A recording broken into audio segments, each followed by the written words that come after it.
Have you ever been to a Greg's bakery? No, No. not yet. Are you more prêt-à-manger? Prêt à manger? Yeah. Yeah. Oui? Yeah, would like? But no Greg's. You've not been to Greg's? No. We'll bring one. Oscar. We'll bring one for the next press conference. Yeah.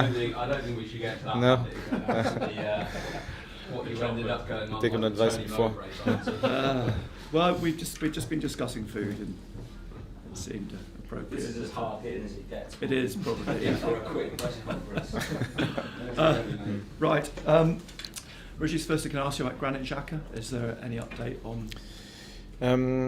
Yes, he's doing well. He'll have another assessment in around 1 week. So from that point, we'll see where he is to define the next stage of his rehabilitation. So it should take probably 3 more weeks. So you're still working on the month? Yeah, absolutely. We've got a transfer deadline special on Monday night. There's not a lot in it at the moment.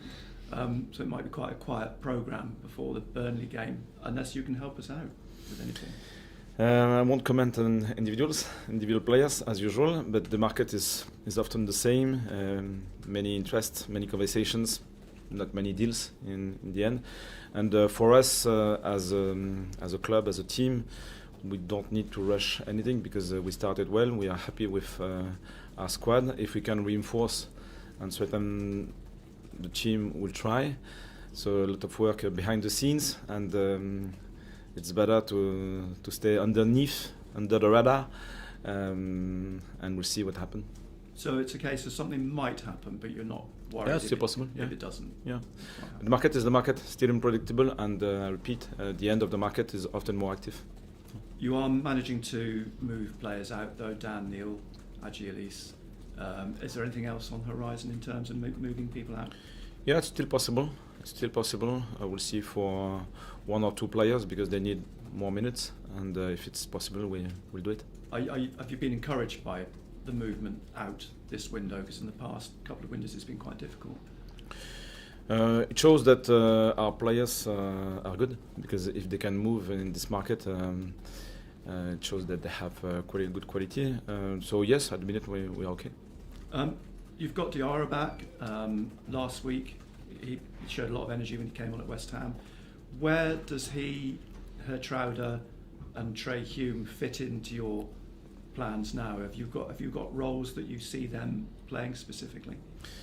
So it's like a new part of the season with Habib, because it just started the first month, and after that we had a long journey, different experiences. So it's like a new signing, and happy to have Habib back in the squad.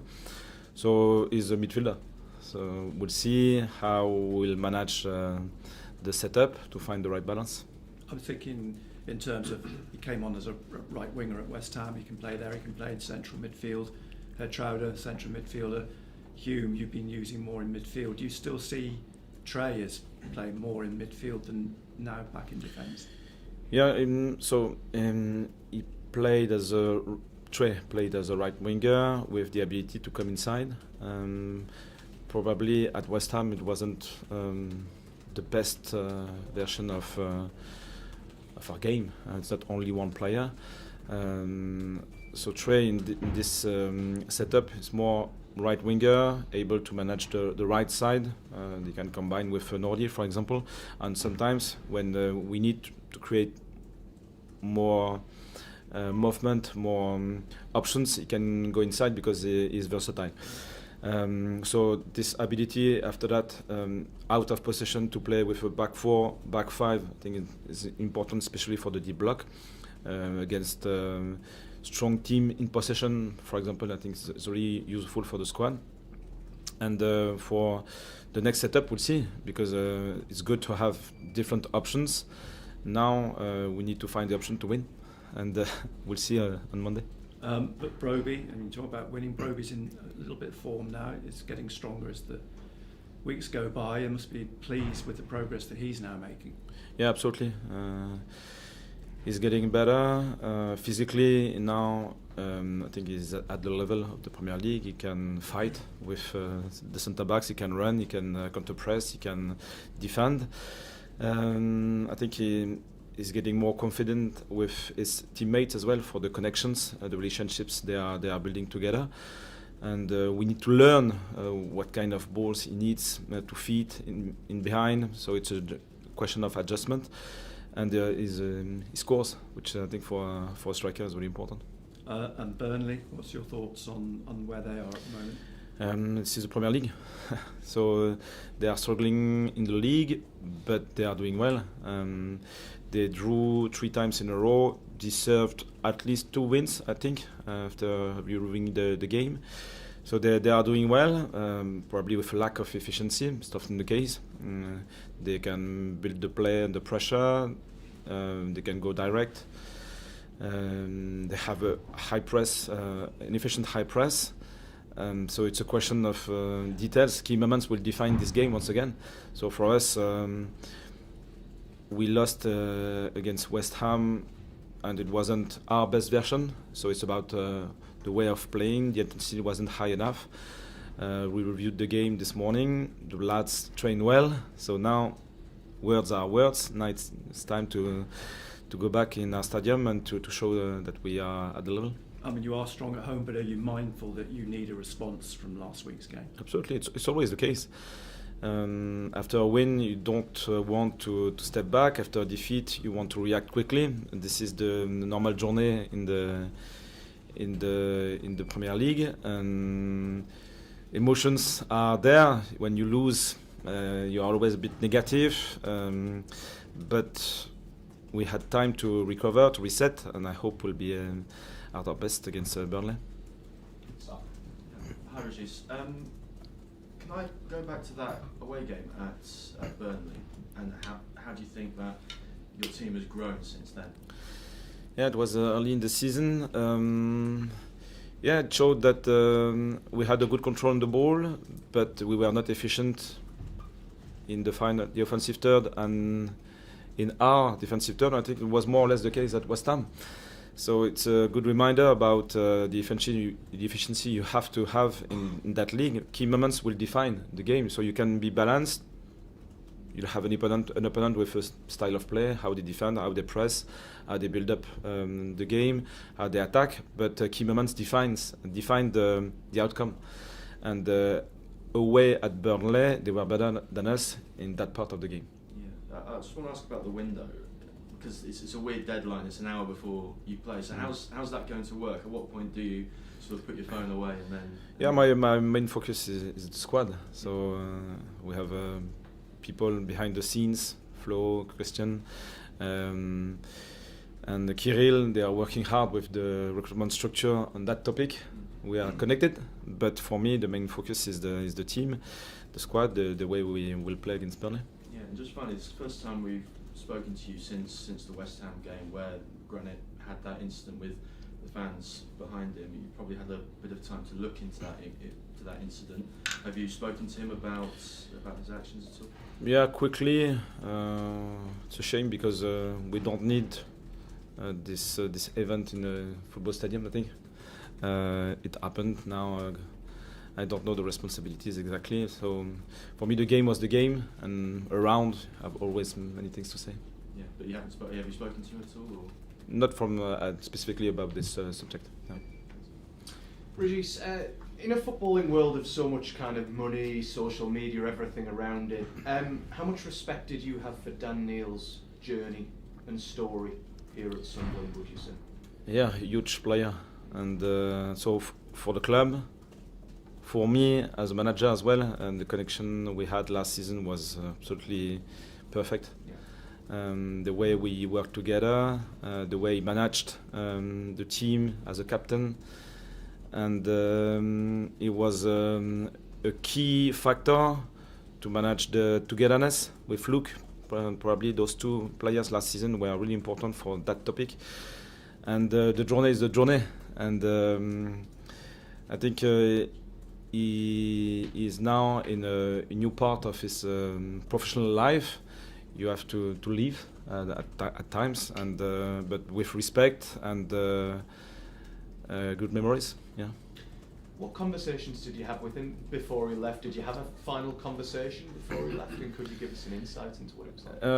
Not exactly before, because it's always unpredictable. Yeah. So we were in West Ham, and finally we had 4 days after that, and the decision was made at that point.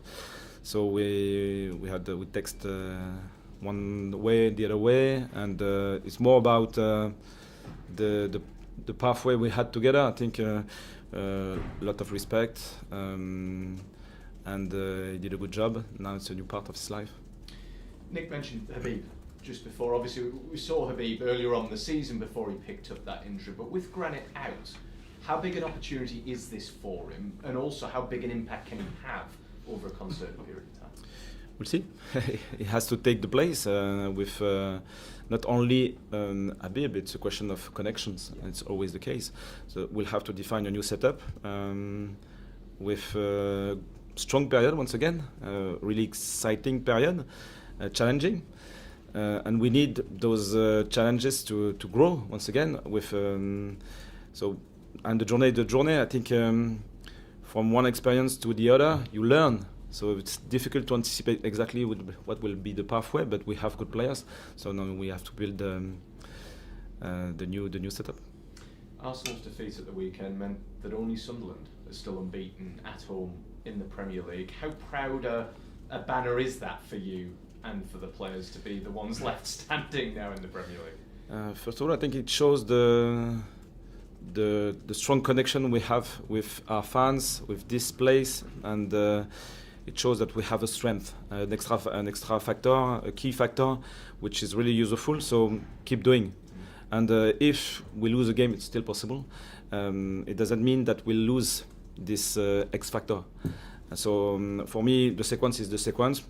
It's beautiful. We can talk about it, but the most important thing is the connection, the strength we have, the belief, the responsibility as well as a team. When we are 1-0 down, for example, we want to react. Often away it's a bit more difficult, but at home we always showed that this energy, this connection was a key factor for us, so keep going. Just finally from me, you were talking about Burnley there and the fact that they've been struggling a little bit, but they've been playing some pretty decent football. The sides at the bottom are picking up points, they are picking up wins, draws. With the inconsistency of the Premier League, are you having to reassess that 40-point mark for survival every week or not? Yeah, maybe we'll see. We'll see at the end. So for us, this is the main target. So 7 points, and we'll see. We don't want to stop at that target, but as soon as possible, if we can reach 40 points, then we'll go further, and we'll see. Yeah. Thanks, Hi, Régis. Burnley finished a fair way ahead of you in the Championship last season. They were a team that had a lot of the ball, and that worked really well for them in that league, but they've had to adapt in the Premier League. It's maybe been easier for Sunderland to adapt. Is that to do with your style, more counter-attacking than theirs, that you were already set up? Yeah, they were strong defensively as well. Mm-hmm. They conceded a few goals, and so it's a new story. I think it's always a new story. Maybe it's the same manager. The core of the group is a bit similar, but it's a new story, a new journey, and you always need to adapt. So you never know how will evolve your group. And at the minute we are doing well. They are struggling, but it doesn't mean that they give up. It's not the case. So they are playing a good football, I repeat, and they are just on the edge for that switch. So for us, we want to control the game. We want to be proactive, and the intensity will be key. How do you replace a player like Granit Xhaka, and how much influence does he still have, even when he's not playing around the other players?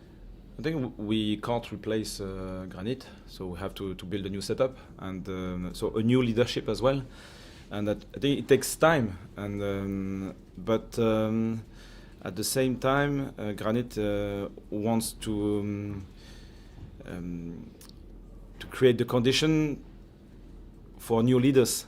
So it's a good period for that. we might struggle a bit, which is normal in the Premier League. It's not just a question of one player missing. It's about the level of the league. And we are still a new promoted side. So don't forget, and this perspective is really important. And we have to manage a new setup without the leader from the first part of the season. And I think we have the potential in that squad, but it takes time. We need experiences, often negative, even if it's not comfortable. But you can react and you can learn from that point. Do you think you still have a lot of leaders in the team? Because Dan's gone, Granit's injured. Are there other leaders there? Yeah, I think so. After that, you have different kind of leaders. The most important thing is the management of the game. Is it for the whole team? Is it for a substructure? Probably we need more players involved in substructure, in triangles, in backline, goalkeeper, and so on. But it's still possible to create new leaders.